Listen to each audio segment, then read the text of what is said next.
What's up, guys? Today we're gonna do front brake caliper swap on this 97 wrecked Magna V45 VF750C. And you can do a couple things here with these screws. They look pretty trashed, so I have an actual rusty bit here that I made sure fits down in there, so I'm not stripping it out. So I'm gonna try and carefully turn that guy. Your other options are to drill into it, cut a slit, so you can use a screwdriver, but we're gonna try and use that. And then let me show you this caliper up close. I do need to clean these because this is probably the second one or the third one I've just replaced without cleaning. Look how nasty those cylinders are. I don't want to push that back into the bore because that is going to scratch the inside of the bore, and I don't want that. So they look nasty. So I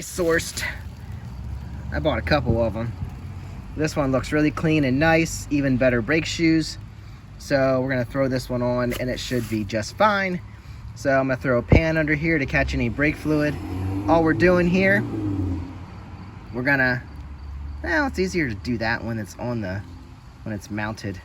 But we're gonna have to loosen this banjo bolt, remove it, and then we'll put new fluid in, and that's gonna happen up here in the top, and that's why we need to open that up, and then we'll chase any dirt and grime down through it, and hopefully then we have to bleed it, and that's it. So the other option is to push it up through from the bottom, and I don't really know that we're going to do that here.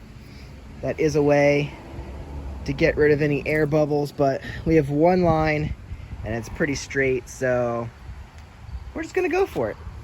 All right, did super okay with pulling that out with that. Didn't strip it out at all. Kind of would like to source a new screw or two just to replace these. This is what happens when you leave them outside. A lot of times these screws aren't very good metal and they will turn to crap. So you pull the lid off. I don't know where to put this. You have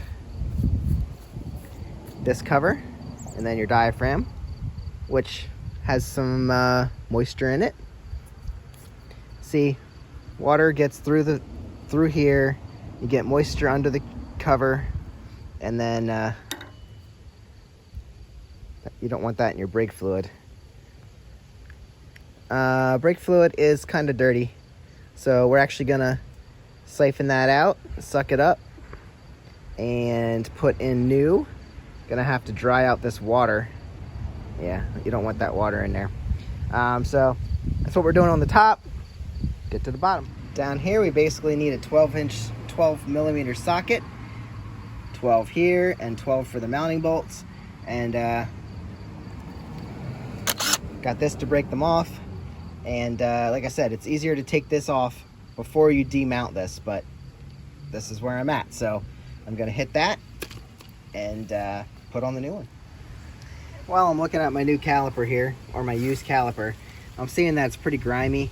I'm going to remove this pin right here with a screwdriver, and then clean up the pin itself and the slides with some brake parts cleaner, so that this stuff slides good and free. And then we're gonna depress the cylinders with a rag so I don't scratch it, and giant C-clamp. Those push back in so easily, you wouldn't even believe it. If they're not going in easily, then you really need to take them out and actually clean them up correctly, because if they're not sliding in there well, they're not going to function well on your bike. Ha, gotcha. Well, I forgot too. That little screw is just a cap, and then you have a 5 millimeter hex key you got to put in there, or Allen wrench, whatever you want to call it. So I'm gonna loosen that up and pull it out. Yep, that sucker's pretty nasty, so nobody's sliding on that very easily. And then we have our pads set aside, and then we can pop out our guides. Just remember how stuff goes in and out so you don't get messed up when you try to put them back in. And this guide slides from this side. Pop that out. Clean that up. And look, there's our pistons. They look super pretty and nice. So we'll just clean all this up and put her back together. There you go. Get all that grime off of there. All right. Clean those up. Stuck them back in. Clean that up. I'll stick it back in. Took a little bit of fine. Took a little bit of fine steel wool over that just to make sure it's all smooth. And we're good to go. I'm also gonna treat this with a little bit of silicone lubricant, just so she's all good to slide.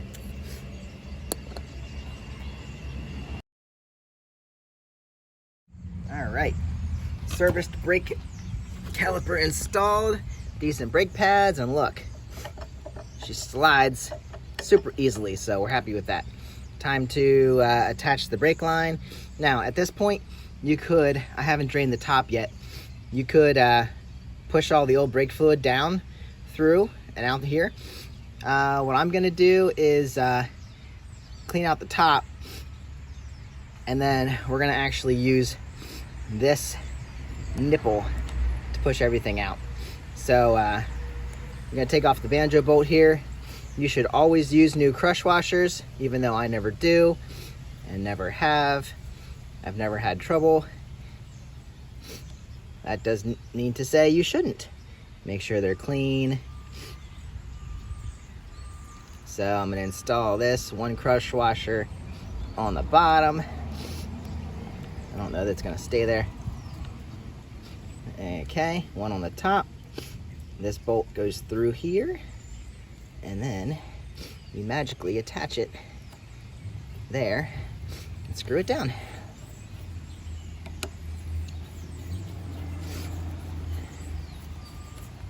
There we go. Tighten it down with the 12.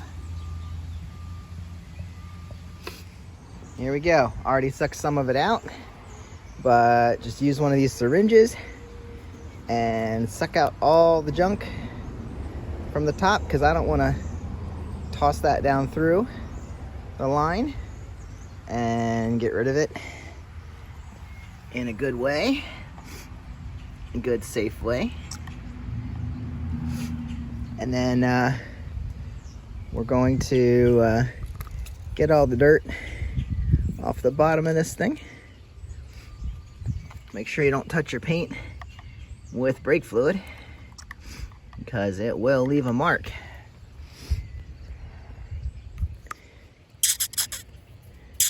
Basically get everything out of here that you can.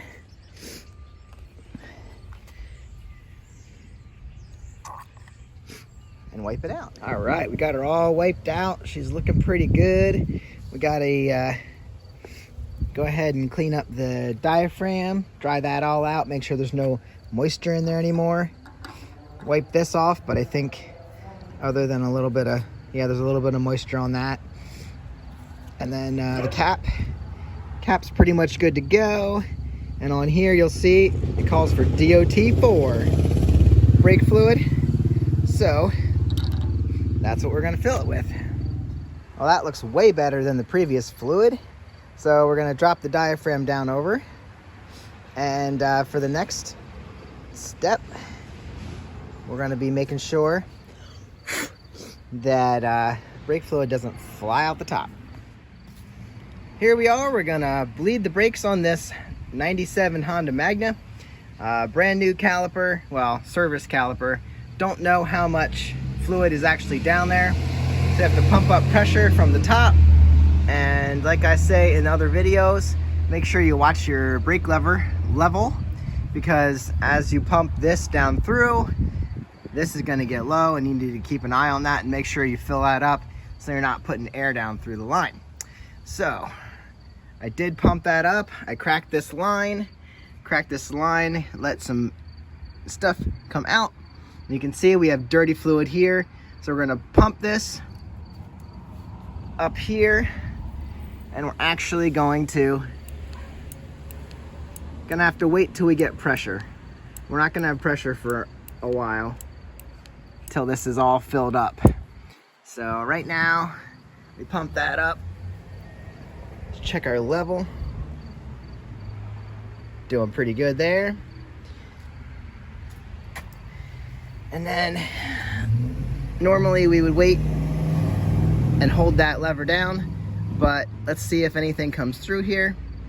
We're definitely getting air through the line. See those air bubbles? And cruddy fluid. So we're gonna let that flow a little bit. And you can actually pump that now and watch. See that? Now you have to crack it and then shut it, or you're gonna let air back through. So we're gonna shut it.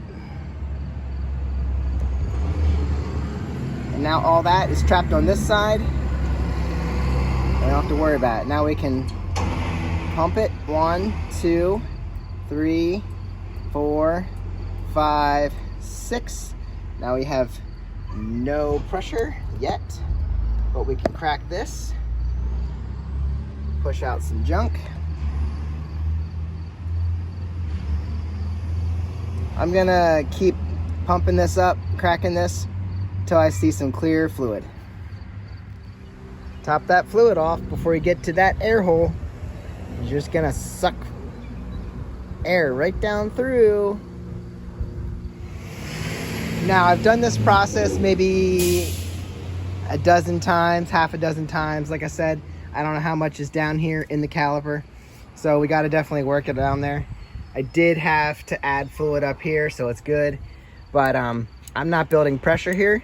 So the next thing I need to do, crack this bolt right here. That often gets air stuck in there. So we gotta crack this banjo bolt open, just like down there. Pump this, pump this, pump this, pump this, hold, crack it, hear the air out, tighten it again, and then we'll let this loose, just like we're doing down there. Now, as soon as I cracked that bolt and tightened it, as soon as I cracked it, I heard air go out. So I think we're on the right track. I did it again, didn't hear the air slip out of there. So we'll go back down to the bottom. All right now, so this took a lot longer than I thought. But then again, didn't know how much fluid, if any, was in the lower caliper there. So now we're finally building pressure that this is not going to the bar. This kept going the whole way to the bar, and I thought I would never get there. So I topped this off one last time, and now we're down to about half. So I will be topping that off again, but I don't seem to be getting more pressure, and you really shouldn't need more pressure. We have no leaks. I'll probably test this one more time for air, but we're definitely getting pressure. I started to see the caliper actually moving and making a difference down there when I pulled the lever. So we definitely have pressure build up now. Took a good bit to fill the calipers, and I'll probably pull my stuff off here. I'll do it a couple more times just for fun, just to make sure everything's good. I haven't had any air coming out of here. No air bubbles coming through the line. This is why I like to use a clear line, so you can see if there's air bubbles. This line is actually dirty. The one I normally use didn't fit on here. So I got one that it's probably an old battery acid line, but it worked good. Fit on there. I got no leaks anywhere, and I'm happy with bleeding these brakes. So I'll do this a couple more times just to make sure that it's set up, and then might need to take this for a spin. Now that the gas has stopped leaking, the chain does need some work though. It's all rusty and cruddy. Probably should be replaced. And again, another chain that is super loose. I don't know, I still haven't mastered figuring those out, but this one's definitely loose. I'll have to spin it around, try and find the tightest point of it, and I guess I'll have to make some adjustments. So that is installing and bleeding out the brakes on the front of the Magna. I will see you in the next one. Hopefully we get to ride this thing. Got to add a few more details, obviously. So I will catch you on the next one. Get out and ride, guys.